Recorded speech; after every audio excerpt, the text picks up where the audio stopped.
recording. Let's go. Let's get it. Now. Go. I'm not ready. Oh, no.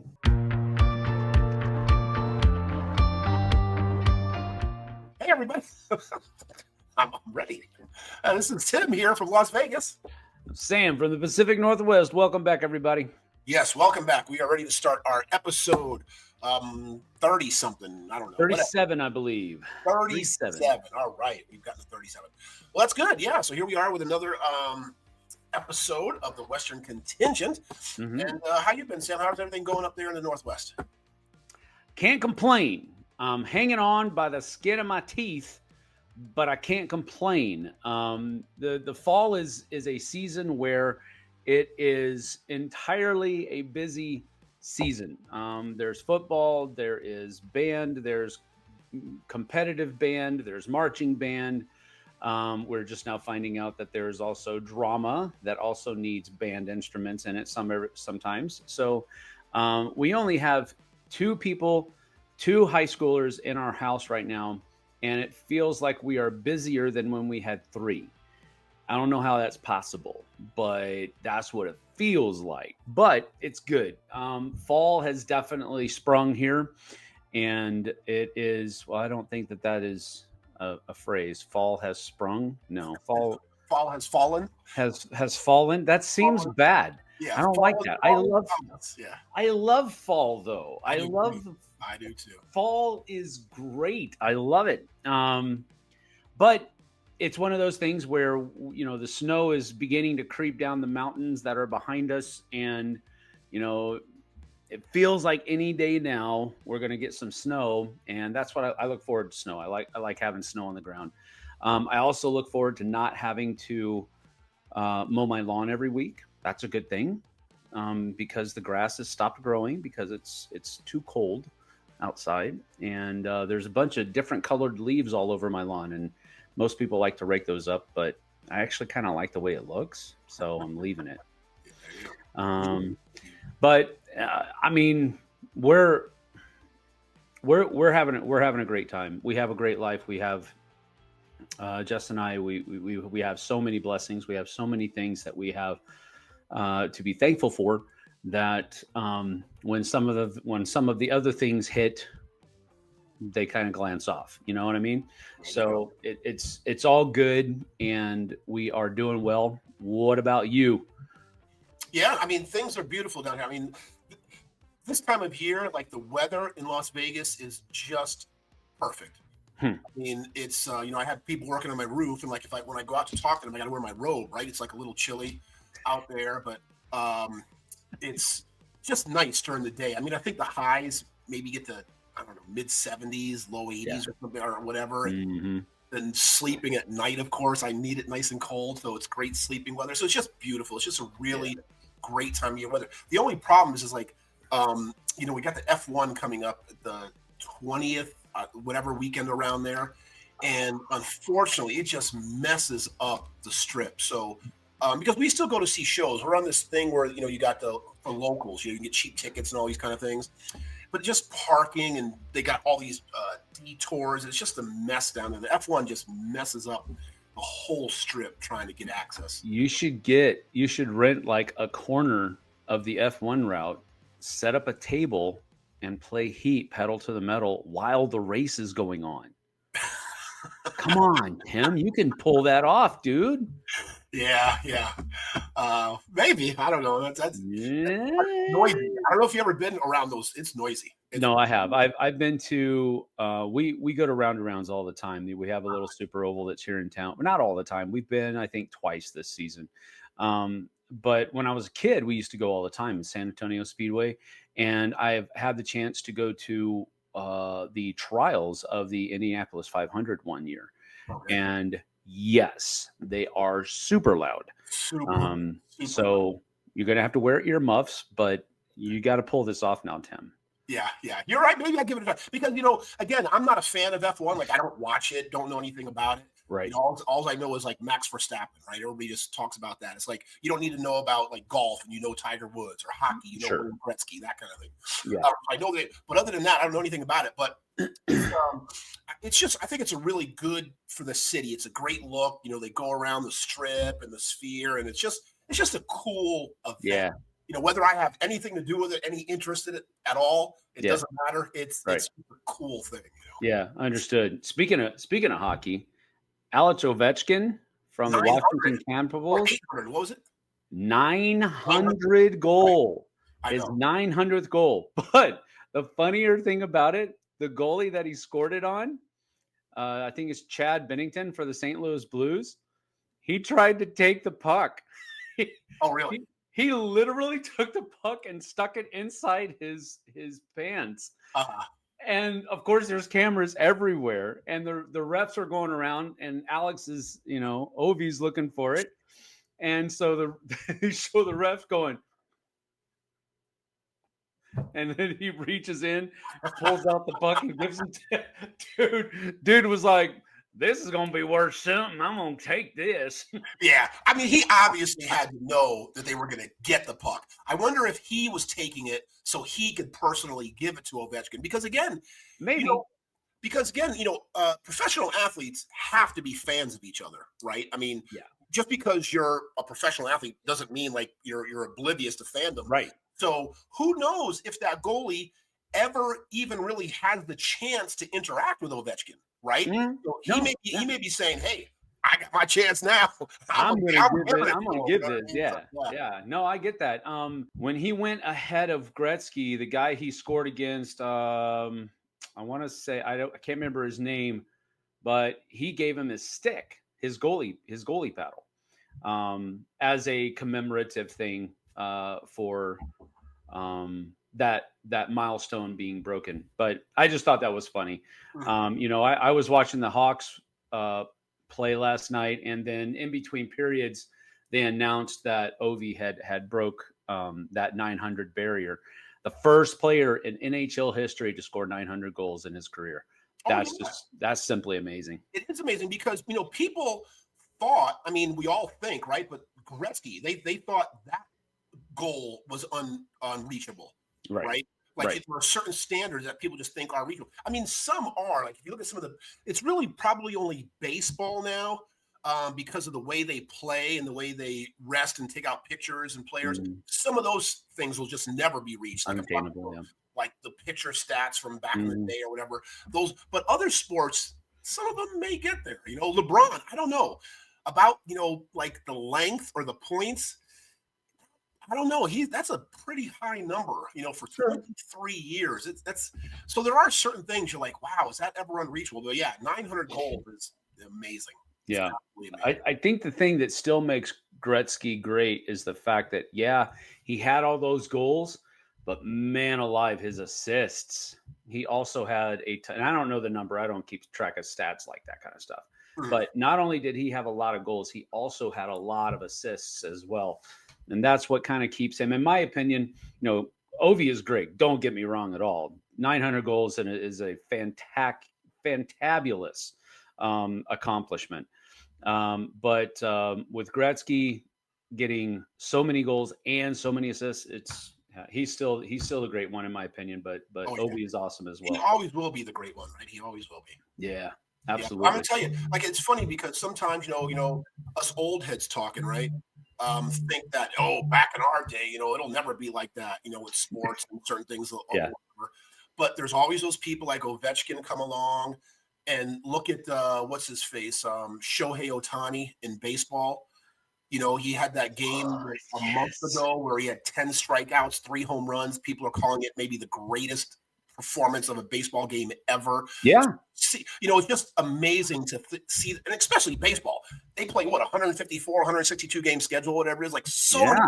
like, and for people to do things now that have never been done is just incredible. Correct. So yeah, Absolutely. Yeah, I couldn't believe that dude, man. He had what was it? It was like 3 home runs and 10 strikeouts yeah, yep. in the game. That's crazy. But you want to hear something? This is an interesting stat. I know supposed to be talking about board games, and now we're still talking. But this I found is: do you realize? I don't know how many years Shohei Otani's been playing, but do you realize he has not even played a full 9 innings in the field? Huh. I mean, if you take away pitching, of course, right? Because it's a position, but not really a field position. But Right. you know what I mean. He has not played a full 9 innings in his entire career. Well, that's interesting. But I mean, nowadays, most pitchers don't, right? Because most pitchers, they have a cap. Their GMs won't let them get over a certain number of pitches, right? Well, no, like I said, I'm not talking about the pitching position. I'm talking about whether some people can play any. And I don't mean to demean baseball players, but anybody can sort of play first base, right? If you're that level as a professional athlete in Major League Baseball, you can play first base, right? It's Sure. kind of, but yeah, not even 9 innings has he Hmm. played in the field, which is kind of unusual, Yeah, So, I wonder how long he's been a pitcher though. If he's because I don't know. Generally speaking, I guess the pitcher is the one that usually if he's on the field, he's pitching. They're not right, going to put him anywhere else. But so I just it is an interesting stat right. that he's never played a full 9 inning game before. But does Oh, that not go even like over a all full the way career. back? Yeah, not in his career, not even a full game, but 9 innings together. Like if you put all the times he spent in the field, like as I guess a non-pitching position, it's not. Oh, I see what you're talking about. Yeah, Okay. So he's never played a full game not being a pitcher. a full 9 innings. It's only like 8 in the third innings. He's only Really? 8 in the third Wow. innings in the field as Yeah. a non-pitcher. I understand what you're saying. It took me a minute to wrap my head around what you were saying. That's interesting. Yeah, So I guess skilled positions actually are a thing. yeah, it's true. But again, it's kind of like I said, you get to that level in baseball, the outfield or in the infield, first base. You can kind of play it when you're that Sure. a professional baseball player. So Yeah, that is cool. That is talk about board games. What have you been playing recently, Sam? all right. Well, the first one I want to talk about is one that I just played last week, and I actually let JT borrow it after we played it so that he could go teach his wife how to play it. And I'm wanting to bring it back. It's called Tokaido Duo. Oh yeah, okay. Now, Tokaido is one that I've played and enjoyed, and I didn't realize until recently that they had a duo version of it. Which why wouldn't I know that? Everybody has their own duo version nowadays, right? Yeah. But we played this on Friday last week on the stream. We actually did two. We did the Isle of Cats Making sure you're saying duel. Yeah, I got to make sure I say it right. Duel, and then we also played Tokaido Duo. We actually played Duo first, and then we played the Isle of Cats duel second.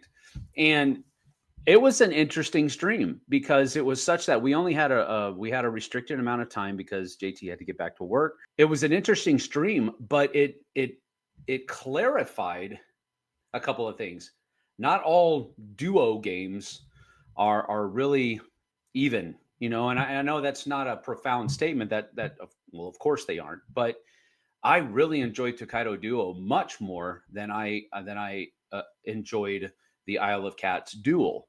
And that's not the first time that I played Isle of Cats duel, but Tokaido Duo was the first time I had played it, but I had played Tokaido before. I really enjoyed the layout and the ease at which you could play the game. But on top of that, it really does seem like there are multiple paths to victory. You don't have to do everything, but you have to do at least two of the three things pretty good. And then how well you do on that third one, whichever one it is going to determine how well you do. Pilgrim is going to be traveling around the outside of the board, kind of like what you would expect from Tokaido, where everybody has to travel around that. You can't go backwards. You can only go clockwise. That's pretty much the tie-in there. And then the artist is traveling between zones, basically. So you're doing zone movement with the artist, and then the merchant is traveling inside the main path around the board. But there's also some towns inside the board that he can stop at to make money, basically. And The game ends when any one of the triggers on any of those three boards is hits game end. So basically, with the pilgrim, you are visiting temples and gardens, and if you ever max out either of those tracks, that will end the game. And you're going to be multiplying the number of temples that you visited.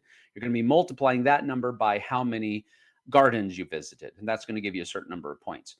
The artist is going to be painting pictures and then giving them away. And if you give away all of your pictures, then that will trigger the end of the game. And each of they kind of exponentially go up for how many pictures you give away. So if you give away one, it's only worth 2 points. If you give away two, then now your artist is getting you 5 points, and then 7 points, and then 12 points, and so forth and so on. You get what I'm saying there. The merchant is basically trying to make as much money as he can. And whenever you get 10 coins, you have to trade that in for a gold plate. And if you get, I think it's 6, if you get 6 gold plates, that will trigger the end of the game. But that's worth points at the end of the game as well. So it's really, really simple and easy, but it's so fun. I really enjoyed it a lot, and I probably did a horrible job explaining how to play, but just go back and watch the thing that we did on the flip side. You'll get it. It's really fun though. Tokaido Duo. Oh yeah, I played that right when it actually maybe even might have been before it came out at Gen Con as either so I don't really remember it too much. But yeah, the thing about, I wonder if they've ever gone the other way. I wonder if ever a duo game has ever turned into a 4-player game. I don't know.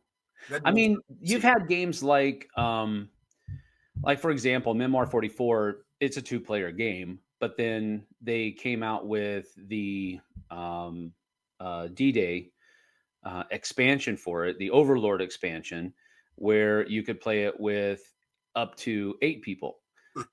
So now it's 2 to 8, but it originally started as a 2-player game. Maybe that counts, maybe it doesn't. I don't know. Yeah, it'd be interesting to see. Yeah, because they're coming out, and like I remember, I was just real ignorant, right, when Splendor Duel came out, and I was like, how stupid! Like Splendor plays perfectly well with 2 people, blah blah blah. Then I played Splendor Duel, and I'm like, yeah, they did a good job, like really good. Right. Yeah, but no, yeah, you're right. All dual games, 2-player games aren't created equally. Some are just not good. Right. They just kind of force the issue to get a 2-player game out there. And some, like Splendor Duel, is just phenomenal. And like you're saying, Tokaido Duel obviously does a good job as well. Well, that's good. So I had a chance to play, and this is kind of real interesting. Well, to me at least. Everybody else might fall asleep. I don't know. I have never played a Lacerda game. Never have. Yeah, there you go. Fall asleep. Oh, I'm sorry. And what I found is it's interesting because people talk about them a lot, right? Playing Lacerda games, they are heavy.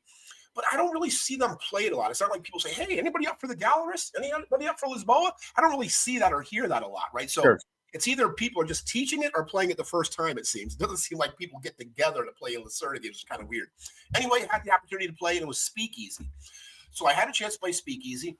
I'm really, really, like, one of my hobbies that interest is the Mafia. However, this is early Mafia with bootlegging and stuff, like around the 20s and 30s maybe or something like that. I'm more like after like 1946, 47, after that period, When they really started shooting people. Yeah, I got it. Yeah. Well, they did back then too.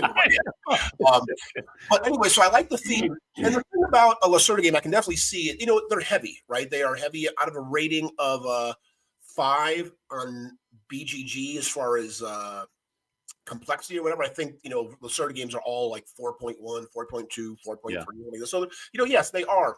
And there's just a lot going on, right? A lot of, there's like, 10, 15, 20 pieces to try to figure out to kind of accomplish. Well, so there's just a lot going on.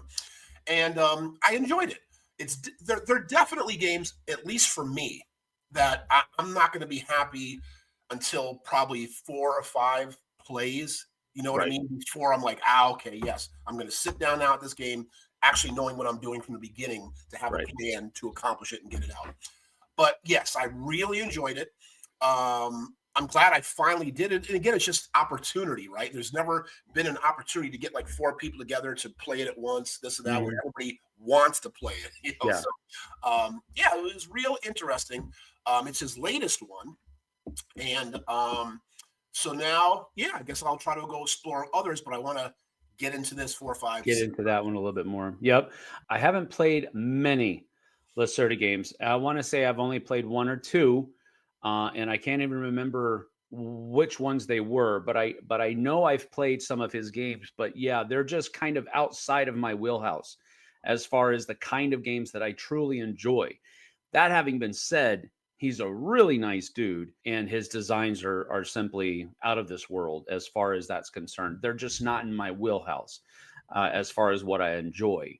So yeah, I if you like that kind of thing, Lacerda is kind of like a shoe in almost.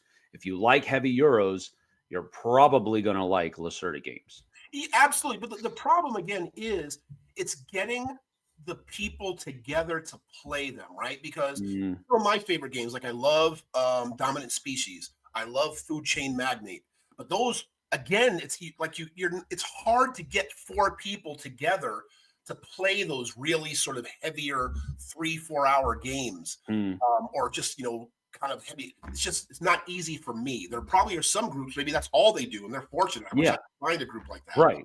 Right. Well, yeah, I've actually run into that. TI4 used to be one of my favorite games when I played it more often, but because I probably haven't played TI4 since, I've maybe played it 2 or 3 times after it came out.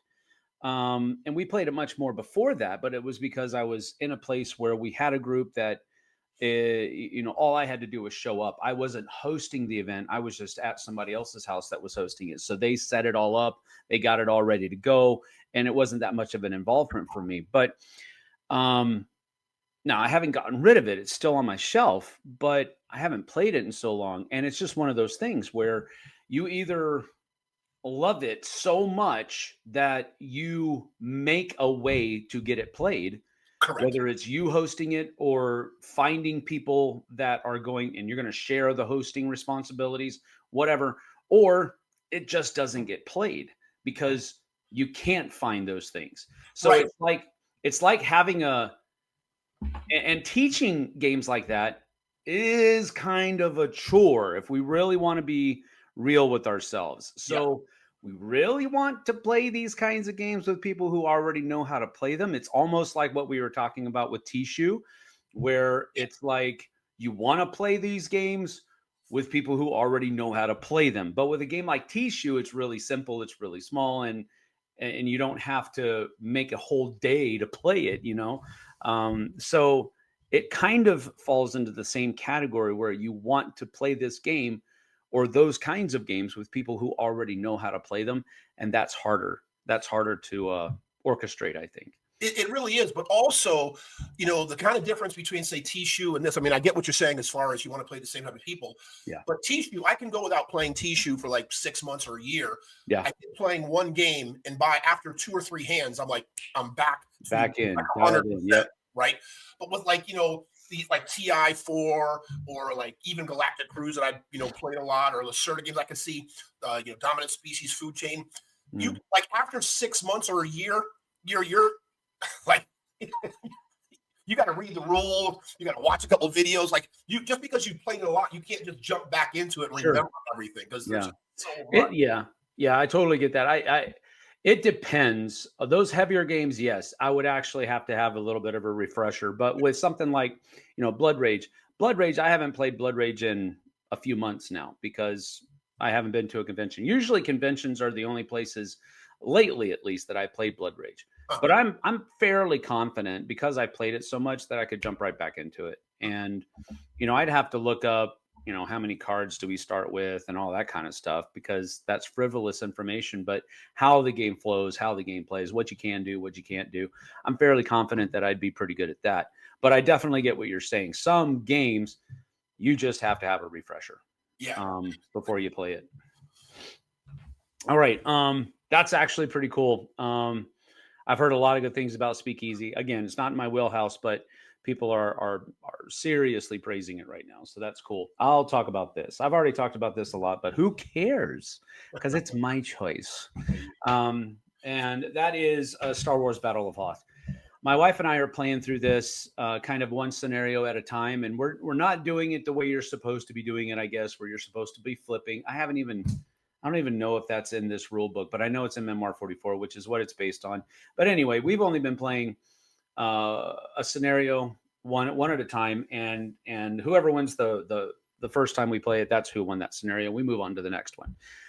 We're not really worried about it. We're just trying to experience all of the game as much as we can. We're through scenario 7, and up until I think scenario 7 is only the second time that the Imperials have won. The other 5 scenarios, the Rebels have won. And I'm beginning to think, and it doesn't surprise me, but it seems to feel like the scenarios are weighted in the Rebels' favor. But it makes sense because it's based on Empire Strikes Back, and this is, the Rebels eventually did win, kind of. They got away, so I get it. I kind of understand it, and I don't necessarily think that this is a bad thing. I just think it's a point of interest for me. I have to be careful because this game could very easily commandeer all of my attention. And I have no idea what you're talking about because I know nothing about it. Yeah, well, that's fine. It's probably better. You probably want to stay away, Tim. You probably won't like this one very much. It's definitely not a Lacerda game, and it's not Galactic Cruise either. No, I mean, I just don't know anything about You're talking about snows. I have no idea what any of that means. I don't know anything. Have you not seen Star Wars? I've seen it, but I can't tell you something they were writing. I don't know the name of. It's a Snow Speeders on Hoth, the big ice planet from Empire Strikes Back. I have no idea. Oh, dude, I'm about to give you homework, bro. I know nothing. I'm about to give you homework. You need to go watch some shows so we can. We're stopping the thing now. And you got that ain't gonna happen. That ain't gonna happen. Anyway, each of the scenarios has been a different kind of battle, and I'm liking that. And we're getting to the point now where each of the scenarios are introducing new special rules. Like, for example, my wife had elite infantry last time with her rebels, and they can move 2 and still fight. Whereas normally you can only move 0 or 1 and still fight. If you move 2, you can't shoot because you're hustling. But we've had some scout units and we've had some assault units come in there. All of the extra little things are really starting, that they're kind of peppering into the game, are really starting to make it feel more and more and more like a Star Wars game. But here's the thing. These are all things that are also in the World War II version, Memoir 44. So why does it make it feel more Star Wars-y? I don't know. It just does. And it's a weird thing, but I'm really enjoying this game. And I actually want to try to play more as we go so that we can get through all this other stuff faster, so we can get to the epic and we can get to the campaign mode that's in the box as well. But at the same time, I also don't want to burn my wife out. So I'm having to be patient, but I'm really enjoying Star Wars Battle of Hoth. Really enjoying it a lot, and looking forward to more plays of it. Oh, cool. Yeah, like I said, I'm just not like into Star Wars, Star Trek. I don't know anything. No, you're good. You're good. At least you're not one of those Star Trek is better people. I don't. At least you're not that. I'll give you props for that. Yeah, but I mean, and that's my geek or nerd thing, right? Everybody has my geek or nerd thing is I'm so not a nerd or a geek, right? I know board game, and that's it. Like, people like you say, there's a DC people or Marvel people, whatever that means. Right? There's all that kind of. I know nothing. I'm like, it's a comic book character. I know that. Right. That is correct.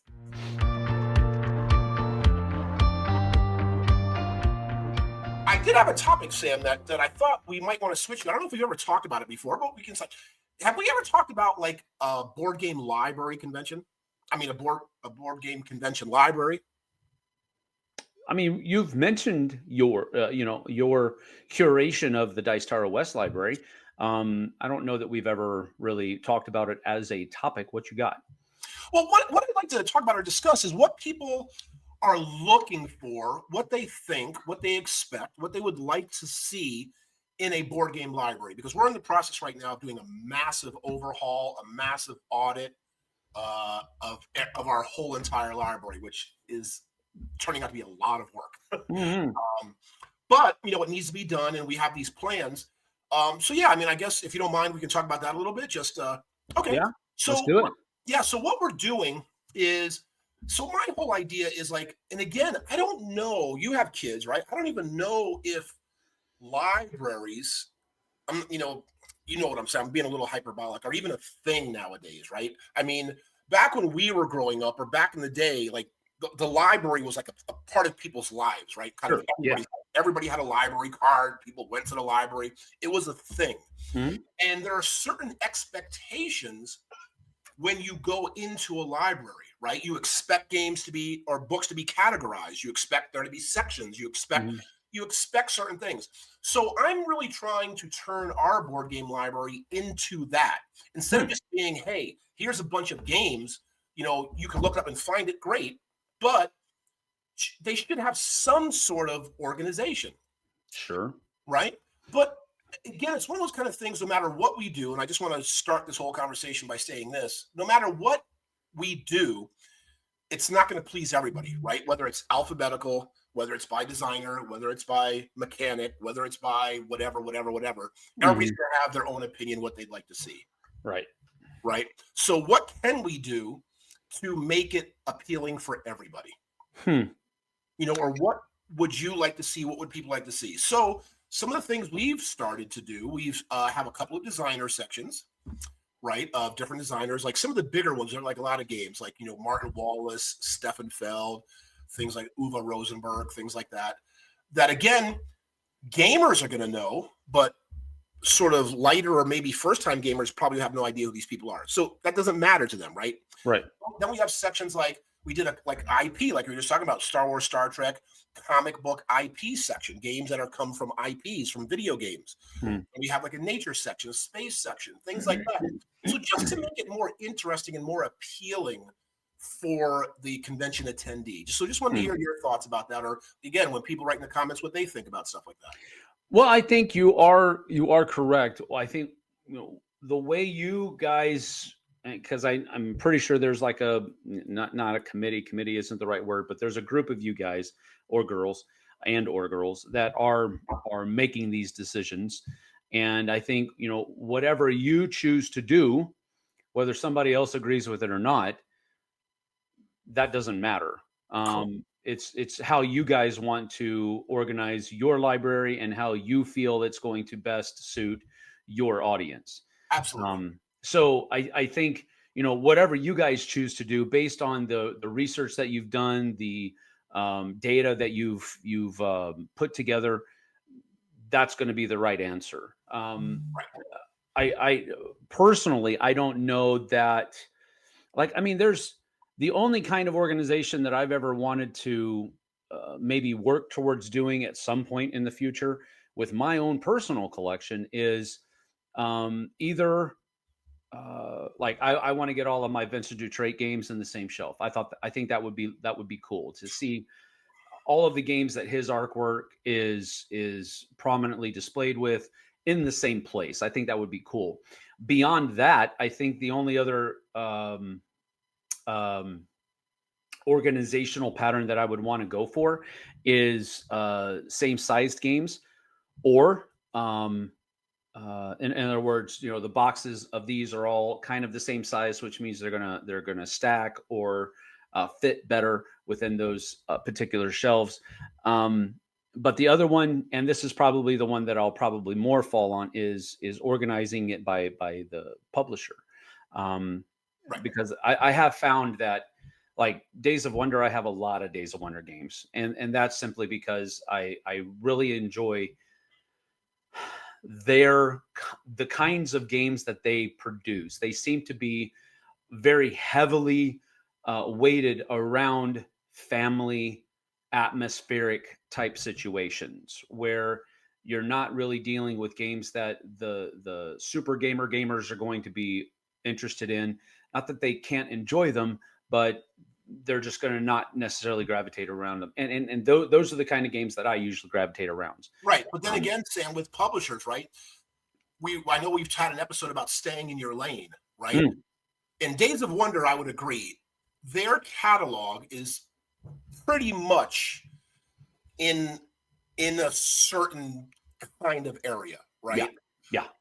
But then again, that's rare. One good example, it's like Garp Hill Games, right?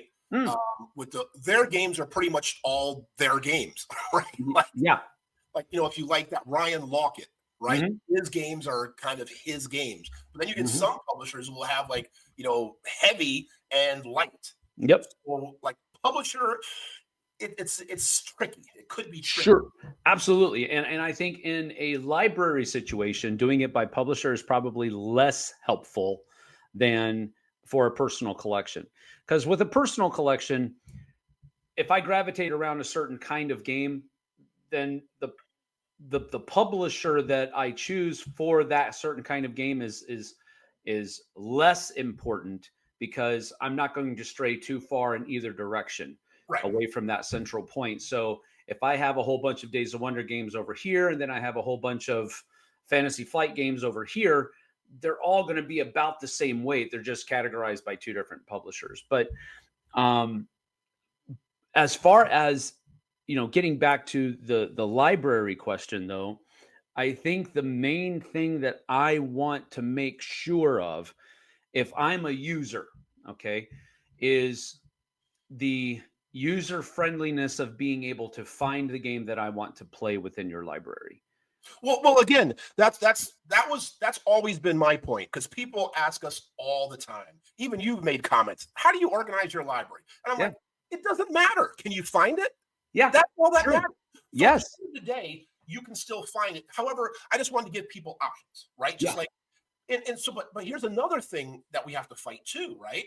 So when you start doing this, and again, at the end of the day, it's going to be our decision, right? Who are doing library. And I'll just use a game like Azul, right? So we have the BGG top 100 games. We have 3 shelves. It's taking up 3 shelves because we got multiple copies of a lot of games, right? Yeah. For the top 100. So take a game like Azul. So it's in the top 100. Okay, great. We have to figure out a hierarchy. And the hierarchy would just say Azul should it go in the top 100? Should it go in an abstract section? Should it go in the Kramer and Kiesling section? Right? And we have to decide on the hierarchy. And the hierarchy, you have to think about that also. What's going to be more important to the user? Again, let's just get that out of the way. They're going to be able to find the game easily as far as the catalog. They look it up. No matter where it is, they're going to be able to find. I want to play Azul. Blah, blah, blah. There it is. Find it. Pick it up. Good. That's done. So let's just throw that out. However, is it more beneficial or more useful to the user if it's in the BGG, abstract, or Kramer and Kiesling? What is more appealing to the user for the Azul game? We've decided, just to use that as an example, it's better fit in the BGG top 100. I would agree with that. And the reason I would agree with it is because I would imagine most people, because if you take a look at the cross-section of the people that are attending your convention, they're going to know, I think the majority of the people are going to know the name of the game. Correct. I think a smaller majority of the people are going to know that it is on the BGG top 100. And then even a smaller number of people are going to realize that it is a Kramer and Kiesling game. Right. One of the things that I've found, even with myself, is that the only designers' names that I remember and recognize are the ones that I really, really like. Now, Kramer and Kiesling will probably fall into that category for a lot of people, but I think that number of people is still less than the number of people who are going to recognize the title first. Before they do the designers' names. 100%. And even when you're talking about the BGG top 100, I know BGG has a crap ton of users on it. Don't get me wrong. However, you're still dealing with a smaller group of people that are going to even know what the BGG Top 100 is.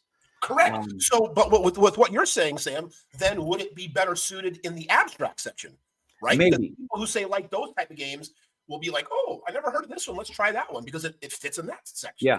too, right? So. Yep. No, it does. It absolutely does. But I think with the hierarchy that you've come up with, I think you're going to hit the largest group of people of, if you look at it as a Venn diagram, you're going to have the largest number of overlap and visibility if you put it in the BGG Top 100. Right. I would agree. People who are talking about abstracts, yes, Azul is an abstract game, but it is super colorful and there is a theme that's there. Yep. However abstracted it is, there is still a theme. And so it might not be considered abstract by some people, and people will go, why is that here? How dare they? That kind of thing. But also, it's one of those things, like I know Tom's big thing is, like one of the things he likes to do, and I sort of disagree, but I do agree, but it has to be specific. So his sort of thing is he likes to put games together. For instance, if somebody says, oh, hey, people are like, hey, okay, let's play this game. They go and look for it. It's not there. It's like, oh, well, it should be here, but this game right next to it, let's play that one instead because it's like what I wanted to play. And I'm like, well, that just takes a lot of knowledge on the user. You have to know those other games around there. Right. So what we've done is you can do that with certain categories. For example, I think a really good one is dungeon crawlers, right? Again, people have to know it.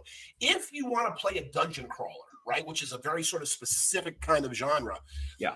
Like you go to the shelf and it's like, oh, this dungeon crawler isn't there. Oh, but wait. Oh, look. Oh, these are all dungeon crawlers. Oh, maybe let's try this one. Yeah. Then I could see it being effective in that way. But sure. You know how I mean? It has to be sort of real, sort of niche, specific kind of. I think so. I think that there are some. I think that there are some meaty mechanisms that are out there that could definitely warrant that kind of organizational pattern. Right. If we have tile laying games that are all next to each other, worker placement games, whether they are dice workers or various different kinds of workers, that worker placement games would be a good category. Dungeon crawlers, like you said, would be good. Area control games would be, I think, a good way to do that. But you are at this point speaking about very specific niches within the hobby. And do you want to do that with all of your games? Probably not, because then you're going to have all of the card games in 3 different shelves, and it's going to be murder trying to find your little card game in those 3 shelves or what have you. So I think there's some validity to that, and I think I can see where Tom is going, because I think that would help the user. I remember the last time I was on the cruise, I can't remember what game it was, but I was looking to play. Oh, it was Monkey Palace, the Lego game where you build anyway. Every time I went there, I couldn't. It was out. And I was like, man, come on. So, but here's the thing, I didn't stop and say, okay, well, Monkey Palace isn't here. Well, what about Monkey Mansion? Is that going to be anything? Is that going to be like this one? I don't know.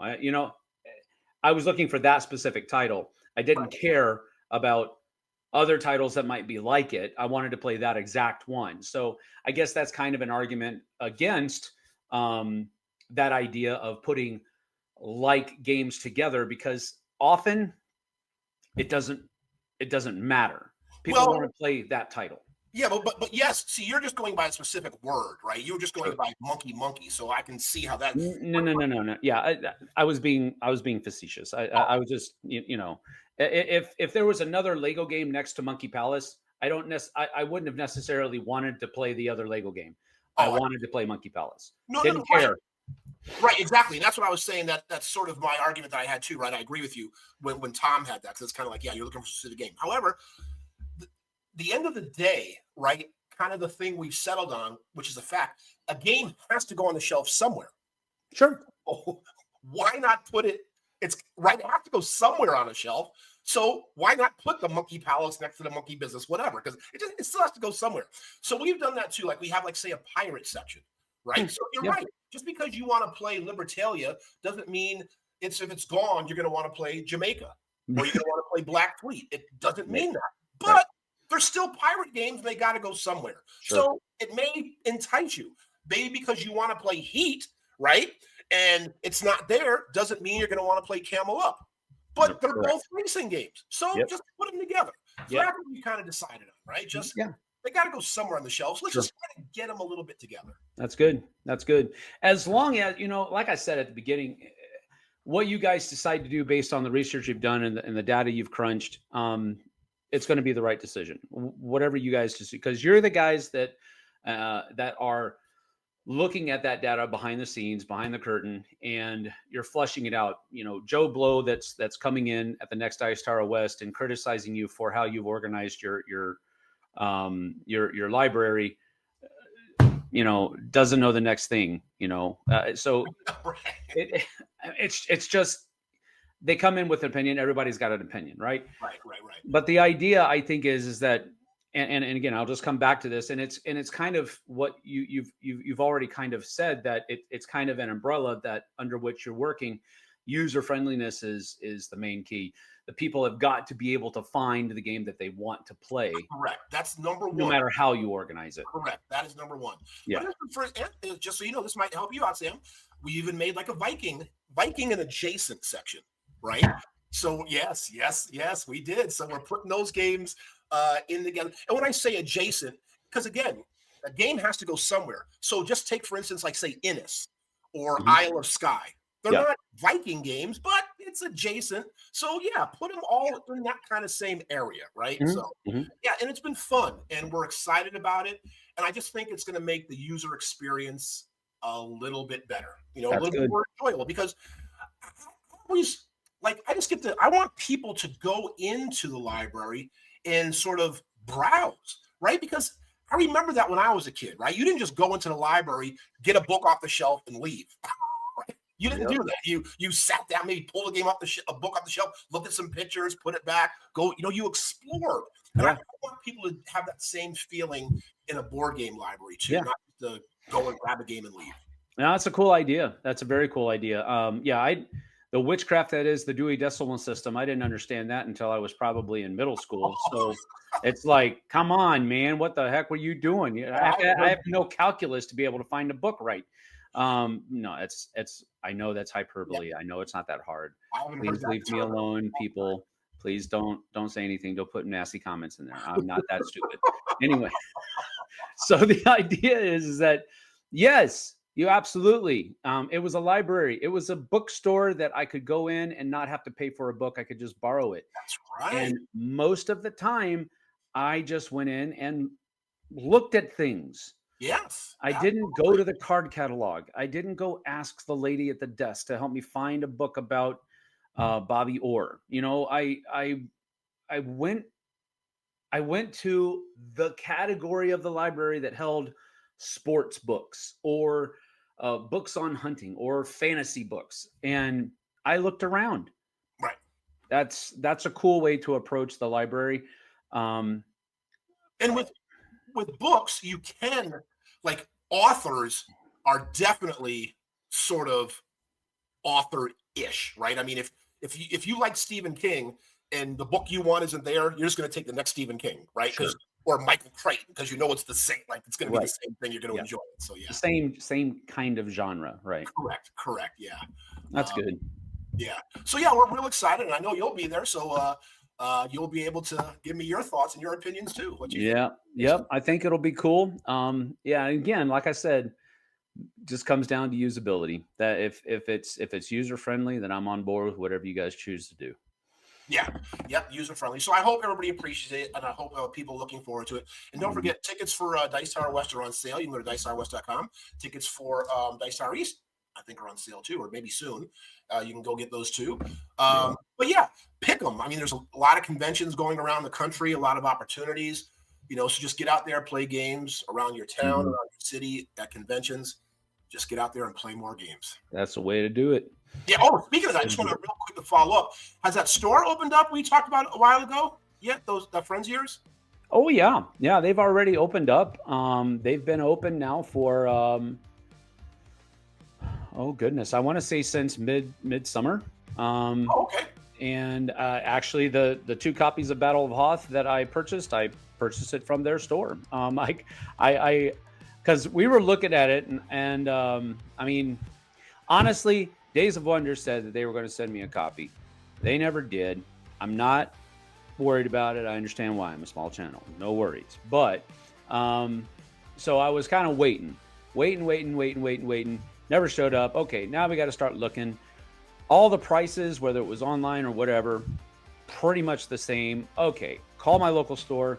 Have you guys got this in yet? No, but we've got it on order. All right, let me know when it comes in. I want 2 copies. And so, put that flag in there. They said they would. And so I called them one Saturday and they said, yeah, it just came in today. How many copies do you have? We have 2. I want them. I'll be there in 5 minutes. So, it's just one of those things where it just worked out to where we were able to do it. They do have a great store, and they're great people, great and a welcoming, cozy environment inside. It's called the Treasure Trove, and they've got their cafe up and running now. So now they're serving coffee and small snacks and stuff like that. And then they also have other kinds of snacks like sodas and bagged snacks and all that kind of stuff. But so they're not exactly where they want to be. They want to be at one point a board game cafe where they have a full menu. But right now they just have I haven't been in there for a while. I need to go back in. But at this point, they're at a restricted menu cafe where they have some things like coffee and that kind of stuff. But they're headed in the right direction. They're headed in the right direction. I'll put it that way. And they're doing well. Like people are enjoying the store and everything. And I think so. I haven't had a whole lot of contact with them to sit down and just kind of talk about how it's going. But and again, I'm not privy to their books or anything like that either. So I really don't know how they're doing, but it seems like they're doing okay. Good. But I don't know for sure. Well, that's good for them. Glad to hear. Mm-hmm. You always like to see people succeed, right? So absolutely. Yeah, that's fantastic. Absolutely. All right, folks. Well, it was great talking about the games and all that kind of stuff. And please, again, like we always say,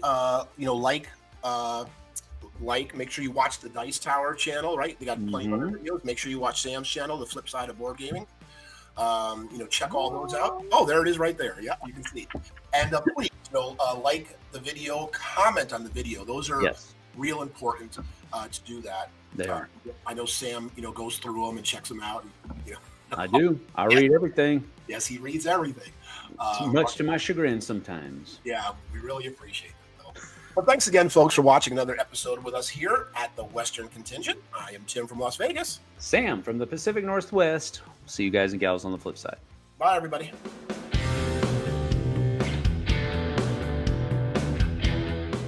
Hey everybody, thanks for watching this video. If you like this review or whatever you just watched, wasn't it amazing?